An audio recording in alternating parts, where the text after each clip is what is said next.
morning all. So it's day 5, week 5, urban agoge.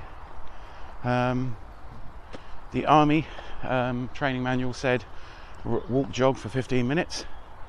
So I was doing fine for the first 7 minutes, then I had a bit of a walk, then I was running every couple of minutes and walking for about 30 seconds. So not great time, like 1.3 miles. So it's not exactly an improvement, but there again, I didn't sleep all that well last night. But I think the important thing for me here is that I got out of bed and I came running. And I didn't get suckered down by inertia. And that's really the thing. You know, if you didn't compete well against yourself of earlier this week, think about competing against yourself a month ago. The race is long, and in the end, it's only with yourself. So just do better than you thought you could. I wasn't looking forward to it, but although I did get a bit of a stitch, there isn't the reporting back to you really, because the urban agoge is kind of for people that find it very hard to get in shape. So this is my point, is, you know, as long as you beat that inertia, you're good. So I got a run done.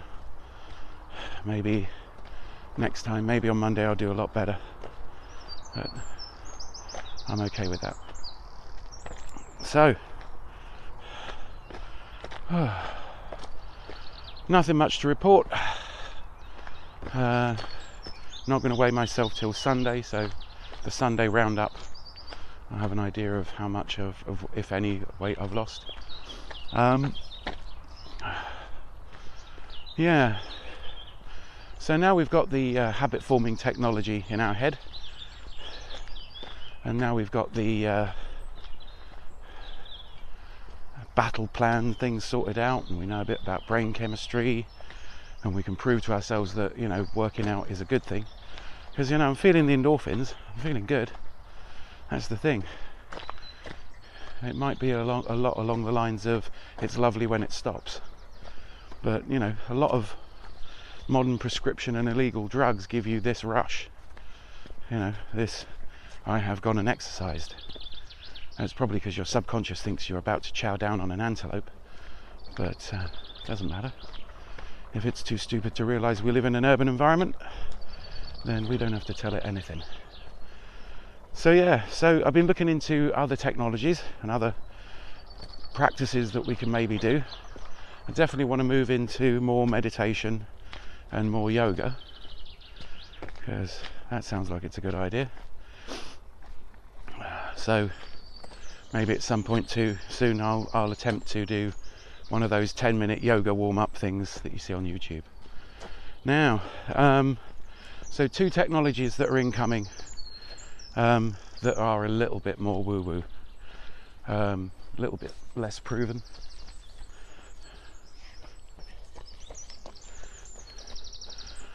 Are sleep learning and lucid dreaming. So sleep learning is exactly what it sounds like. Essentially you play an audio track while you're sleeping, and it supposedly increases your recall of certain things, specifically things like languages, because apparently that works. So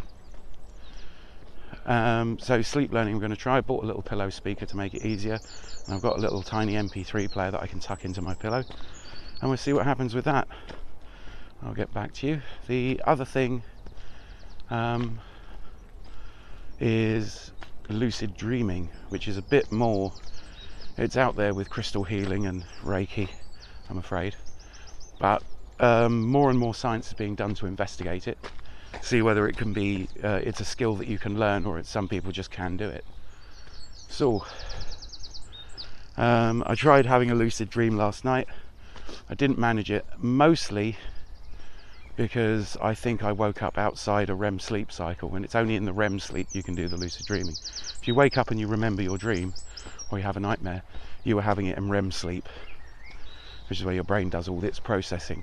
So the idea is to encourage your brain to not only let you remember when it's doing its defrag, but you can interact with that process and basically take control of your dream. People have been reporting being able to do it for thousands of years. There is a chance that it's only some people that are able to do it, but you know, it's one of those things that you're more likely to be able to do if you do it with more practice. Prior to looking into it, I did notice that if I woke up, then went to sleep, then woke up again, generally speaking, I would be able to remember any dream that I had. So personal experience does seem to bear that out, which is why I'm giving it, you know, space in my head. But imagine if you could lucidly dream and essentially do what you wanted in your dreams. You could, you know, live out any fantasy. You could practice things ahead of time. You could use it as rehearsal space. Apparently a lot of athletes are trying to learn how to do it in order to just literally do that. A more immersive imagining of their performance. So, yeah, so there's a fair bit to come. Possibly, if I've managed to do it, within the next week or so, there'll be a podcast, and I'll pass all the information along to Harlequin in Australia as the other test bed for this program. Yeah, but yeah, we're nearly at the end of 5 weeks. That's 1 or more videos a day for 5 weeks. Impressive, no? And imagine if you were here right now. If you've gone from complete couch potato to, you know, vastly more effective human being, that'd be interesting, wouldn't it? And if you're just watching this episode and you haven't gotten off the couch yet, and you haven't woken up in the morning or gone for a run or done some exercise, or even gone for a walk early in the morning, I'm here to tell you that it works. You know, you're not going to just see a before and after photo and then some muscle-bound dude bouncing around on stage with an aerobics instructor microphone telling you can do it too. I'm doing it.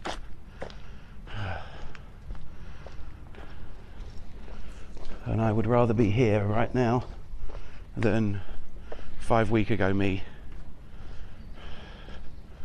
I'm getting a hell of a lot more done. My house is tidier. I am much happier. Seriously, peeps, you know, get off the fatty red meat. You know, eat good food.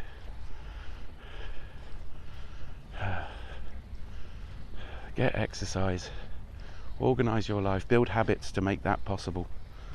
You know, and one of the things that really motivates me to just do even a little 5-minute job ahead of time, like make my bed, or like do the washing up, or tidy something away, or put it back where it's supposed to be, I always think of it as a small gift for future me.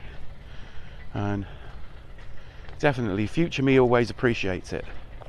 Future me appreciates the kettle being refilled. Future me appreciates the washing up having been done, or my work bag having been packed, or the laundry being done. Always appreciate yourself, the fact that you did that for yourself. And if anybody else is doing these things for you, you know, appreciate that.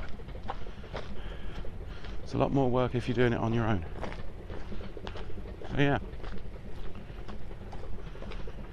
yeah.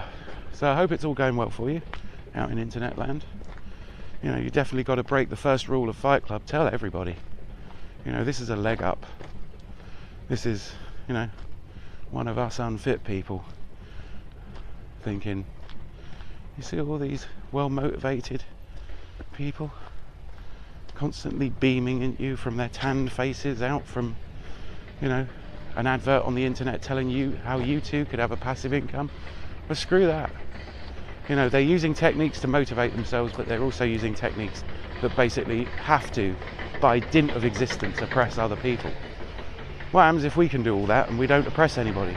We don't take advantage of someone else's economy. We don't, like, literally screw over other people in order to make a living without doing anything ourselves. Nah.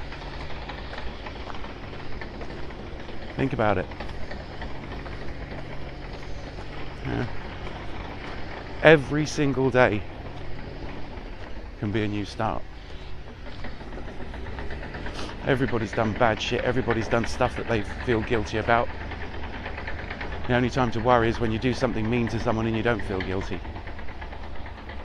So when you wake up in the morning, you get a shot at doing it all over.